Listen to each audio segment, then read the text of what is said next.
Bikini पहनने का रवाज किस तरह से कामयाब किया गया। यूरोप में 1940 तक औरतों की बिकनी पहनने का कोई तस्वुर मौजूद नहीं था। बिकनी औरतों के लिए मुख्तसर लिबास को कहा जाता है जो यूरोप अमेरिका में आम है। जुलाई 1946 में दूसरी जंग अजीम के खात्मे के बाद पहली मरतबा एक मॉडल को फ्रांस में बिकनी पहनाकर अवाम के सामने पेश किया गया तो अवाम का रद्द-ए-अमल शदीद तरीन था। अवाम के साथ साथ मुकामी मीडिया ने भी इस ड्रेस पर बहुत तनकीद की और यूं अवाम ने मीडिया के साथ मिलकर बिकनी को मुस्तरद कर दिया। सबसे पहले लाखों करोड़ों दरूद आप सल्लल्लाहु अलैहि वसल्लम और आप सल्लल्लाहु अलैहि वसल्लम की आले पाक पर और अहले बैत पर। नाज़रीन, इस वक्त जो मुआशरे के अंदर हमारे चल रहा है, जिस तरह से हमारे मीडिया के ऊपर जो चीज़ें दिखाई जा रही हैं, ये हमारी जहन साजी करने का तरीका है। जिस तरह बिकनी के लिए यूरोप के अंदर से जहन साजी की गई थी, दूसरी जंग अजीम से पहले बिकनी पहनने का कोई रिवाज नहीं था। आपको पता है कि बिकनी किसे कहा जाता है। ये सारा मामला 1946 से शुरू हुआ। 1953 में एक फिल्म के अंदर एक अदाकारा को बिकनी पहनाई गई। लोगों ने बहुत ज्यादा एहतजाज किया। आहिस्ता आहिस्ता 1962 तक जो है वो एक जेम्स बॉन्ड की फिल्म बना दी गई। उस फिल्म के अंदर भी जो है वो समुंदर में सर्फिंग करता हुआ, फिर 1966 में आने वाली एक हॉलीवुड में फिल्म थी, अदाकारों को बिकनी पहनाकर दिखाया गया। आहिस्ता आहिस्ता जहन बनाया गया। 1946 से लेकर 1966 तक 20 सालों में अवामी रद्द अमल जो शदीद तरीन था वो कम होता गया और चर्च और पोप की मुखालफत भी मीडिया की तनकीद के बावजूद अवाम को सामने किसी न किसी सूरत में पेश किया जाता रहा। वक्त के साथ साथ अवामी रद्द-ए-अमल कम होता गया और आम जहन ने इसको आहिस्ता आहिस्ता कबूल करना शुरू कर दिया। आज बिकनी मगरबी दुनिया के कल्चर का लाजमी हिस्सा है और औरतों की बीचेस के ऊपर समुद्र के किनारे जाने के लिए तो बिकनी लाजिम और मलजूम है, बल्कि अब तो अगर किसी औरत ने बिकनी ना पहनी हो तो बीच पर जाने की इजाजत भी नहीं दी जाती। ये आपको थोड़ा सा मेरा व्लॉग थोड़ा सा लंबा जरूर होगा, मगर आपने पूरा सुनना है। कोई भी इंसानी ज़हन या मुआशरा बेहयाई और जिनसी नुमाइश को आसानी से कबूल नहीं करता। वो शुरू में इसकी मुखालफत करते हैं, मगर अगर बेहयाई और जिनसी नुमाइश मुतवातर मुनज़्ज़म तरीके और वक्फे वक्फे से जारी रहे तो इंसान और मुआशरा इसको आहिस्ता आहिस्ता कबूल करना शुरू कर देते हैं। ये एक ऐसा जिसे वक्फे वक्फे से और थोड़ा थोड़ा मगर मुतवातर मुआशरे की रगों में इंजेक्ट किया जाता है। ऐसा जहर है ये, ताकि मुआशरा इसका आदी हो जाए और इतना आदी हो जाए कि एक वक्त आने पर मुआशरे को ये बुराई लगना ही बंद हो जाए। जो इस जहर के खिलाफ बोले इसे दकियानूस पुराने ख्यालात और तरक्की मुखालिफ बोलकर चुप करवा दिया जाए। आजकल यही जहर, असल मेरा टॉपिक अब शुरू हुआ है कि आजकल यही जहर पाकिस्तानी मुआशरे की रगों में भी इंजेक्ट किया जा रहा है। प्राइवेट टीवी चैनल्स की बहुतात ने यहाँ पर टीआरपी के चक्कर में पाकिस्तानी मुआशरे की जड़ें खोखली कर रखी हैं।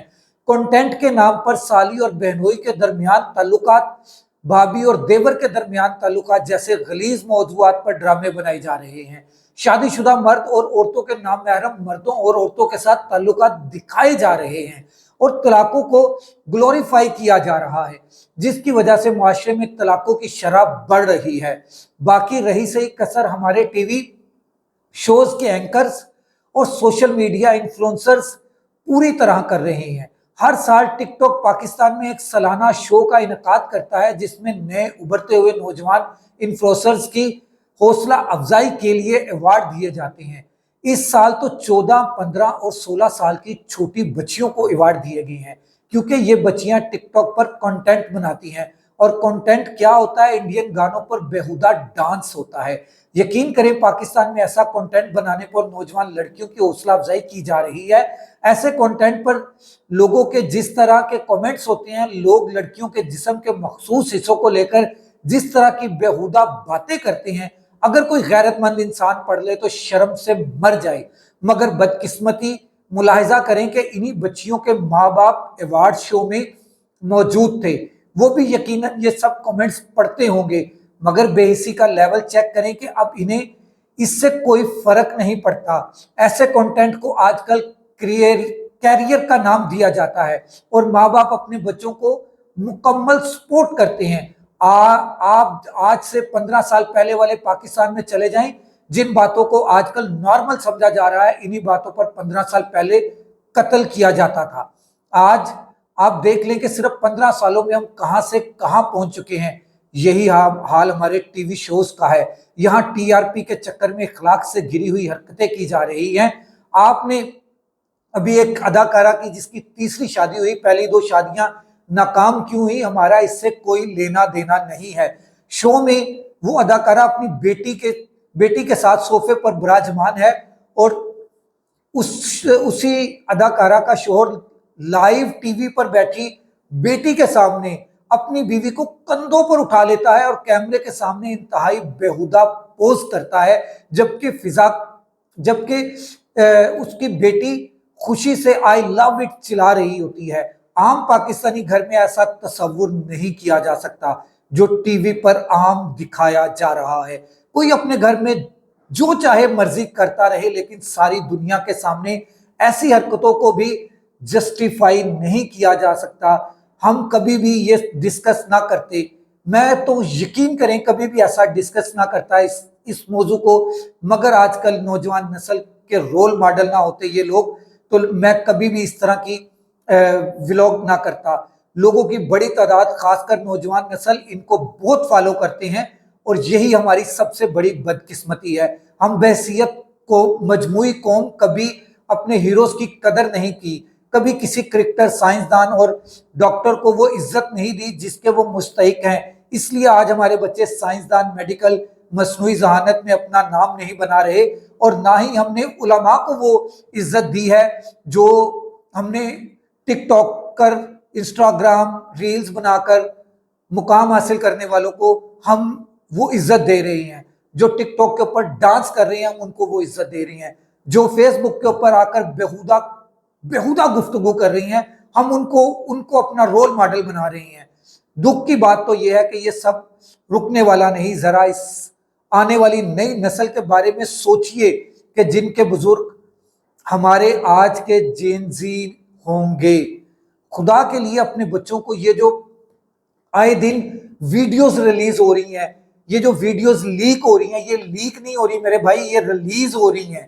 یہ ریلیز خود کروائی جاتی ہیں ٹی آر پی کے چکر میں۔ جس کا چینل نیچے جا رہا ہوتا ہے نا، وہ اٹھا کے اپنی ایک ویڈیو لیک کروا دیتا ہے، اور وہ ویڈیو لیک ہونے کے بعد دوسری طرف وہ کہہ رہا ہوتا ہے یہ اے آئی ویڈیو ہے۔ آج کل ہمارے پاس بڑا آسان سا فارمولا بن گیا ہے کہ یہ اے آئی ویڈیو ہے، اور اس ویڈیو کے بعد آپ دیکھ لیں کہ اس کے فالورز میں بھی اضافہ ہوتا ہے، اس کے ویوز میں ملینز میں جاتے ہیں۔ یہ ابھی آپ نے ایک وہ جوڑا دیکھا تھا بابے کا اور لڑکی کا، کہاں گیا وہ جوڑا؟ ٹی آر پی لی، ان کے ویوز آسمانوں کی طرف گئے، ملینز میں گئے، ان کے فالورز ملینز میں گئے۔ اس کے بعد وہ جو ابھی ڈیفنس میں ایک واقعہ ہوا، اس واقعے کا آپ دیکھ لیں، وہ بھی صرف ٹی آر پی ہے۔ وہ جو 2 بڑے انفلوئنسرز آپس میں لڑ رہی ہیں، وہ بھی صرف ٹی آر پی کے چکر میں ہے، ویوز کے چکر میں ہے۔ خدارا اپنے بچوں کو سمجھائیں کہ یہ آپ کے رول ماڈل نہیں ہے۔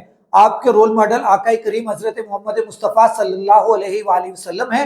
آپ کے ماڈل مولا علی مشکل کشا ہیں۔ آپ کے رول ماڈل امام حسن اور امام حسین علیہ السلام ہیں۔ آپ کے ماڈل حضرت ابوبکر صدیق ہیں۔ آپ کے ماڈل حضرت عمر فاروق ہیں۔ آپ کے ماڈل حضرت عثمان غنی ہیں۔ آپ کے ماڈل صحابہ اکرام ہیں، اہل بیت ہیں۔ اور جو ہماری بچیاں ہیں، خدا کا واسطہ ہے انہیں کہیں کہ آپ کی ماڈل سیدہ خاتون جنت سلام اللہ علیہا ہیں، ان کی بہنیں ہیں، ان کی صاحبزادیاں ہیں، ان کی والدہ ماجدہ سیدہ ختیجۃ الکبریٰ ہیں۔ یہ رول ماڈل بنائیں۔ خدا کا واسطہ ہے اپنے بچوں کو اس معاشرے میں انسان بنائیں، نہ کہ حیوان۔ اگر حیوان بنائیں گے تو یہ جو کچھ چل رہا ہے، جو کچھ آپ دیکھ رہے ہیں، یہ سب کچھ ساتھ ساتھ ہوتا رہے گا۔ اگلے ولاگ تک محمد راشد اقبال قادری کو اجازت دیجیے۔ اپنے چینل وائس آف پاکستانی کا خیال رکھیے گا۔ اللہ حافظ۔